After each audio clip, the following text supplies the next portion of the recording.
अजित पवारांनी नैतिकता राखून राजीनामा द्यावा अशी मागणी अंबादास दानवेंनी केली। इतर आरोपी विरुद्ध क्रिमिनल कॉन्स्पिरसी, चीटिंग, फोर्जरी या अंतर्गत गुन्हा दाखल करण्यात आलेली आहे। तपास ईओडब्ल्यू कडे वर्ग करण्यात आलेली आहे। तपास अनुषंगाने पुढील कारवाई करण्यात येईल। या सगळ्यांची चौकशी केली जाणार आहे का? जे ज्यांच्यावर बरोबर आहे ना, बरोबर आहे। तहसीलदार यामध्ये आरोपी क्रमांक 1 आहे, इतर 8 आरोपी आहे।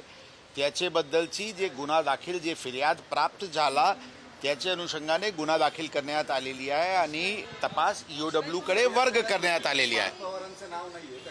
त्याबद्दल टिप्पणी सध्या करणे संयुक्तिक नाही आहे। जे फिर्याद प्राप्त झालेले आहे त्या अनुषंगाने गुन्हा दाखल करण्यात आलेली आहे। तपास अनुषंगाने त्याबद्दल पुढची टिप्पणी करता येईल। मीडिया कंपनीचं नाव या खडकच्या तक्रारीमध्ये आहे का त्या एफआयआर मध्ये? ते बरोबर आहे ना, ती एफआयआर ते ऑलरेडी पब्लिक डॉक्युमेंट आहे, ते आपल्याला कल्पना आहे। तर त्याबद्दलची जे फिर्याद प्राप्त झाली होती त्या अनुषंगाने गुन्हा दाखल करण्यात आले।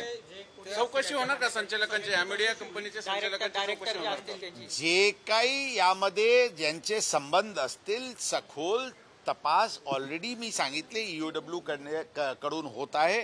जे संबंधित या प्रकरणाची रिलेटेड डॉक्युमेंट्स आहे ते संबंधित सरकारी विभागाकडून घेऊन त्याचे पडताळणी केल्यानंतर याबद्दल पुढची रूपरेखा तयार करण्यात येईल। या कंपनीचे काही पैशांचं काही इकडून तिकडून आवागमन झालं त्याचं काही होणार का? पैशांचं काही आवागमन झालंय? मी सांगितले दुसऱ्या विभागाने त्याबद्दल चौकशी अनुषंगाने आमच्याकडे फिर्याद दिलेली आहे। ते कागदपत्र सगळे प्रकारचे अवलोकन केल्यानंतर या तपासाचे पुढची रूपरेखा ठरवण्यात येईल। या कंपनीचे 99% भागधारक हे पार्थ पवार आहेत। सर, ते डोळसबद्दल डोळसवरती जो गुन्हा दाखल आहे काल ते त्या प्रकरणात अंदाजन 14 कोटी रुपयाची फसवणूक बद्दलचे गुन्हा दाखल करण्यात आलेले आहे।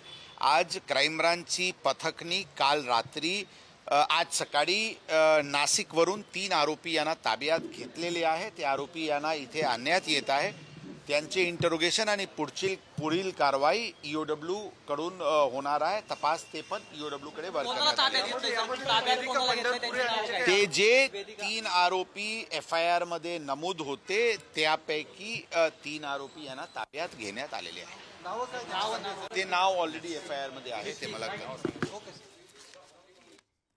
तर आपण बघितलं पुणे पोलीस आयुक्तांनी या सगळ्या प्रकरणामध्ये आता माहिती दिलेली आहे। पार्थ पवार यांच्या संदर्भात जे जमीन खरेदी घोटाळा प्रकरण समोर आले त्याबाबत ते बोलत होते।